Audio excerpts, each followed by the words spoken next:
नमस्कार, welcome back. आज के एपिसोड में हम लोग ब्रेन फॉग के बारे में बात करेंगे।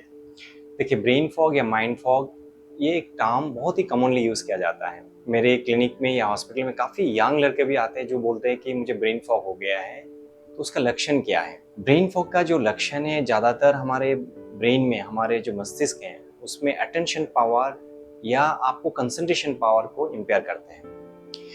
ये जो तकलीफ है ट्रांजिएंटली थोड़ा समय के लिए होता है, तो कभी-कभी ऐसा हो सकता है फिजियोलॉजिकल हो सकता है। फिजियोलॉजी का मतलब है आपने बहुत ज़्यादा एक्सर्शन कर लिया, नींद कम आया या टायर्ड हो गए, उसके वजह से भी आपको अच्छे से कंसंट्रेट नहीं कर पा रहा, ये भी हो सकता है।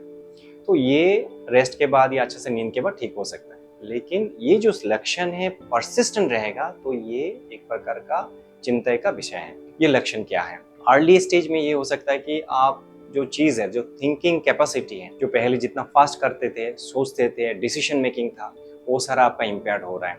आपको लग रहा है कि मैं कंसंट्रेशन नहीं कर पा रहा हूँ, आपको लग रहा है कि मैं कंफ्यूज हो जाता हूँ, आपको ये लगता है कि मेरा मूड भी स्विंग हो रहा है, आपको ये लगता सकता है कि साथ में मैं किसी व्यक्ति को जो पहले इजीली पहचान पाता था, मैं उनका जो उनके साथ जो पहले बात किया है, जो डिस्कशन हुआ है, वो सारा मैं रिट्राइव नहीं कर पा रहा हूँ। सो ये सारा लक्षण ब्रेन फॉग के वजह से हो सकता है।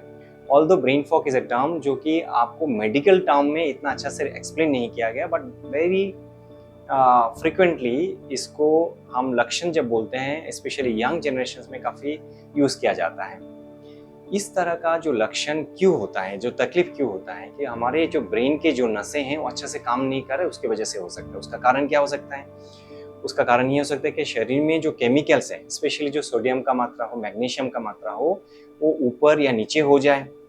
स्पेशली नीचे हो जाए तो उसके वजह से इस तरह का तकलीफ हो सकता है। या ब्रेन में जो एरिया ब्लड सप्लाई वाली जो नसें हैं उसमें कोई कमजोरी आ जाए, कोई एरिया में ब्लड सप्लाई प्रॉपर्ली नहीं पहुंच पा रहा है, तो वो एरिया कमजोर हो जाता है, अच्छे से काम नहीं कर सकता है। इसकी वजह से आप कंसंट्रेशन अच्छे से नहीं कर पाते हैं, आप थिंकिंग प्रोसेस वीक हो जाता है, इसकी वजह से हो सकता है। या ब्रेन में कोई आपके कोई नसें कमजोर हो गया हो, नसों में सूजन आ गया हो, गांठ बन गया हो, उसके वजह से भी ये सारा तकलीफ हो सकता है।